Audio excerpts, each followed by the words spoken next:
Assalamualaikum warahmatullahi wabarakatuh. Perkenalkan, nama saya Rianti Paskoa, NIM 5414015. Di sini saya akan mempresentasikan materi aliran realisme. Sejarah munculnya aliran realisme. Aliran realisme muncul pada abad ke-19, tepatnya pada tahun 1950, setelah terjadinya revolusi di Prancis tahun 1948.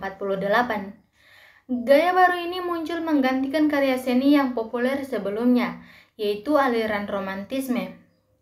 Aliran romantisme identik dengan sesuatu yang megah. Contoh dari romantisme seperti pemandangan alam yang menakjubkan, tokoh eksotis, mitologis memunculkan nilai dramatis dan emosi tinggi. Seniman realis menolak gaya romantisme dan memilih kehidupan nyata menjadi objek pada lukisan mereka. Pada masa itu, kehidupan sosial, ekonomi, politik hingga budaya diatur. Hal ini kerap memunculkan kehidupan yang tidak menyenangkan. Para seniman realis pun menggambarkan kehidupan itu apa adanya. Seni realisme semakin populer dan masyarakat meninggalkan seni tradisional yang bersifat idealis. Mereka menggesernya dengan sesuatu yang lebih nyata dan benar-benar terjadi dalam kehidupan dunia. Para realis banyak menggambarkan kehidupan kaum pekerja atau kaum miskin. Hal ini juga digunakan sebagai kritikan kepada kaum borjuis. Gaya ini pun semakin berkembang ke bidang seni yang lain, seperti patung, sastra, hingga teater atau opera. Kesenian itu juga menggunakan tema-tema yang realis atau yang benar-benar terjadi secara nyata. Selanjutnya, pengertian realisme. Realisme berasal dari kata dalam bahasa Inggris yang berarti real atau yang nyata, atau dapat diartikan juga yang ada secara fakta, tidak dibayangkan atau diperkirakan. Adapun kata fakta dalam bahasa Indonesia berarti hal atau keadaan ataupun peristiwa yang merupakan kenyataan. Sesuatu yang benar-benar ada atau terjadi. Kehidupan realisme juga berasal dari kata Latin yaitu realis yang berarti nyata. Dalam bidang metafisika, realisme berarti konsep-konsep umum yang disusun oleh budi manusia yang sungguh juga terdapat dalam kenyataan, lepas dari pikiran manusia. Aliran realisme adalah sealiran filsafat yang memandang bahwa realitas sebagai dualitas. Aliran realisme memandang dunia ini mempunyai hakikat realitas terdiri dari dunia fisik dan dunia rohani. Hal ini berbeda dengan filsafat aliran idealis yang bersifat monistis, yang memandang hakikat dunia pada dunia spiritual semata. Hal ini berbeda dari aliran materialisme yang memandang hakikat kenyataan adalah kenyataan yang bersifat fisik semata. Selanjutnya, tokoh-tokoh penting pada aliran realisme. Yang pertama, Gustave Courbet, seorang pelukis Prancis yang dikenal sebagai salah satu pencetus munculnya aliran seni lukis realisme. Ia mempopulerkan gaya lukisan yang lebih realis dan detail, serta menggambarkan masyarakat dan situasi kontemporer yang nyata dan khas dengan keadaan sehari-hari. Yang kedua, Jean-Francois Maillet, seorang pelukis Prancis yang juga terlibat dalam gerakan realisme.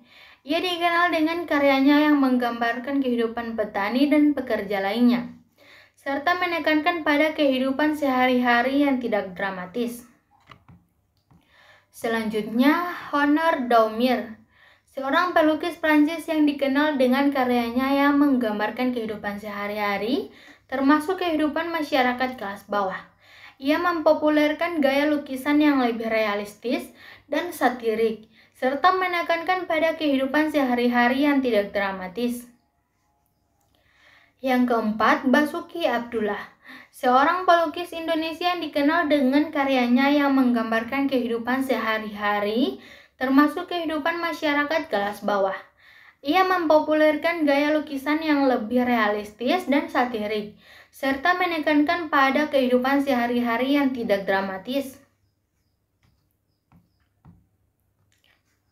Selanjutnya, lukisan pada aliran realisme.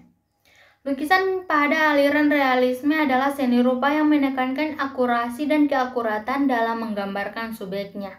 Seniman realisme berusaha untuk mereproduksi objek atau adegan sebagaimana adanya dalam dunia nyata, dengan tingkat detail yang luar biasa.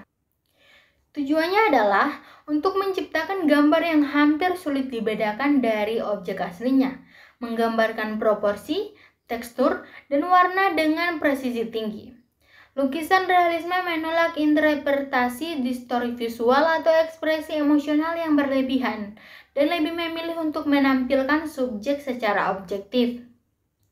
Lukisan realisme sering mencerminkan kehidupan sehari-hari, potret manusia, atau isu-isu sosial dan politik pada saat itu.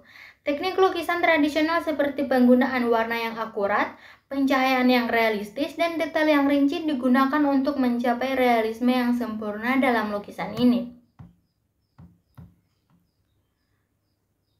Contoh dari lukisan pada aliran realisme yang pertama ada lukisan yang dipopulerkan oleh Jean-François Millet pada tahun 1857.